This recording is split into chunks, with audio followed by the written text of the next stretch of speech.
We are. We are. We are. We are. We are. Lofi Poli Sci. Welcome everyone to the Lofi Poli Sci podcast. I'm your host, Michael Pickering. That's right. Lo-fi as in low fidelity, low quality, in your face, messy as can be global news show.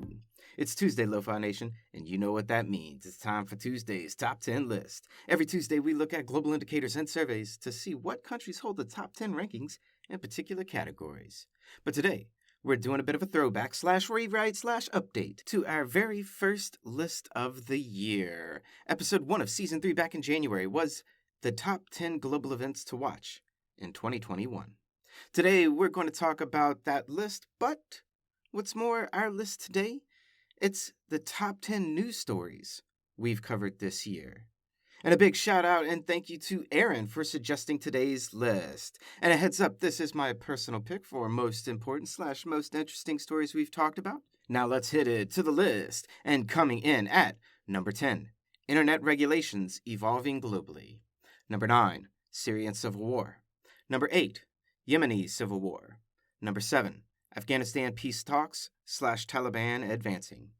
Number 6, China and the South China Sea disputes / China and Taiwan.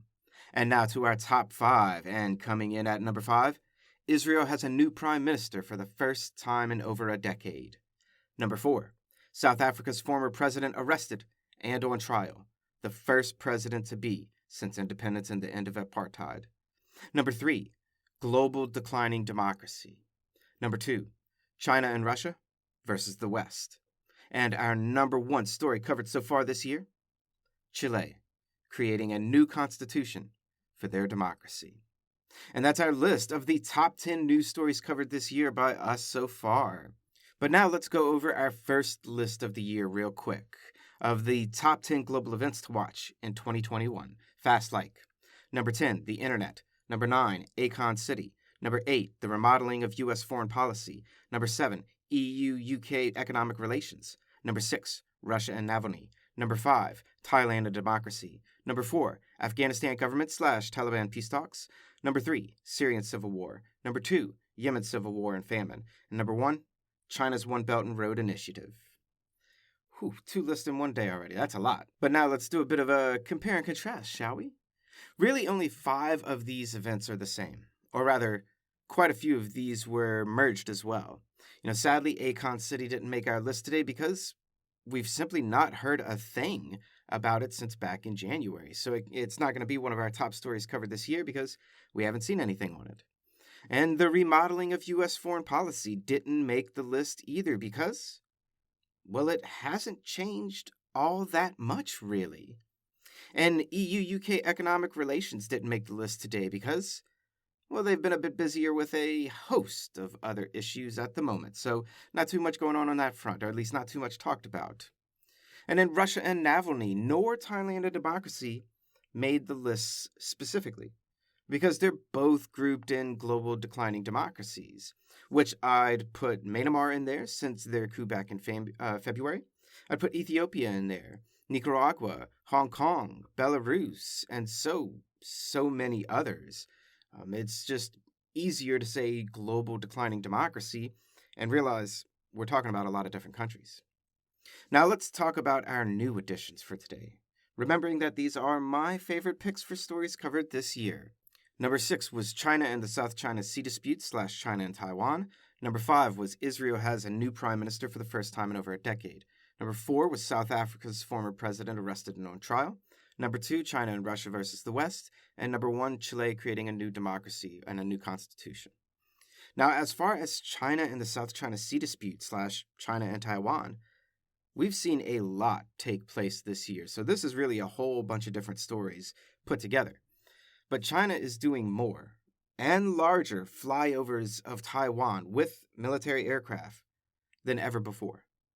And China moved over 200 quote-unquote fishing vessels into disputed territory and waters with the Philippines. And President Duterte, whom everyone who listens knows we ain't no fan of, but he basically gave up on the situation because he said if they were to go to war with China, they'd lose. And he ain't wrong. And to Israel has a new prime minister for the first time in over a decade.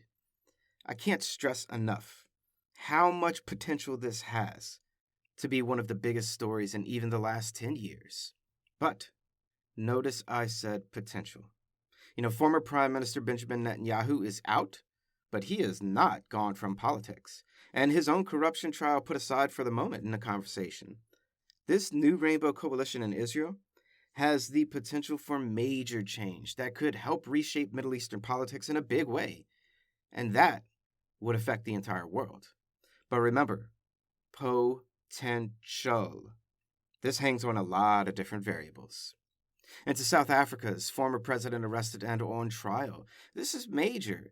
The political party known as the African National Congress, aka the ANC, the political party of Nelson Mandela, the first president after apartheid ended in the 1990s, that political party has won the presidency of South Africa every single time since the 1990s, for almost 30 years straight.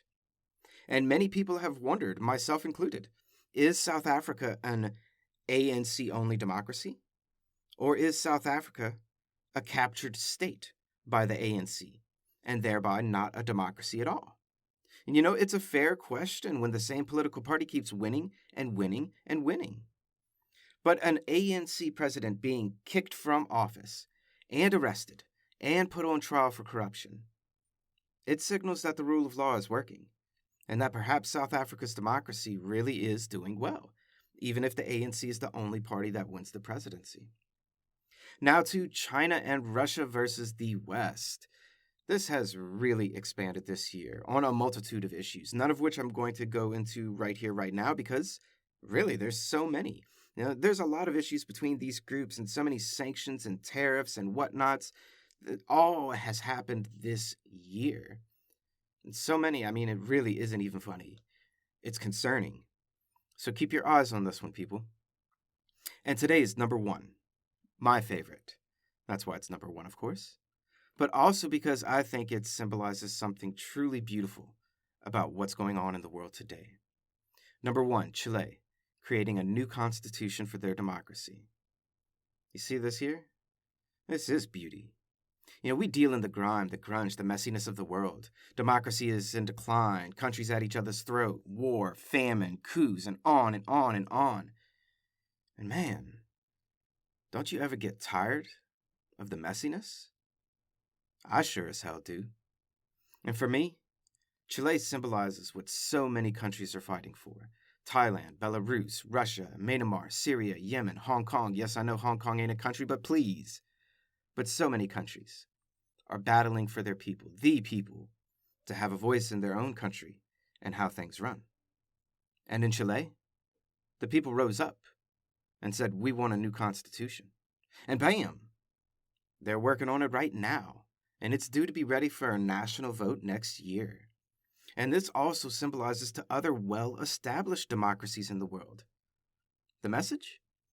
If your system's broken, if your government isn't working, it's you, the people, who have the power to change it in a democracy. And that message, Lofi Poli Sci can get behind. Chile, thank you for being a shining beacon of hope in an otherwise messy world. Chile, thank you, and all the best.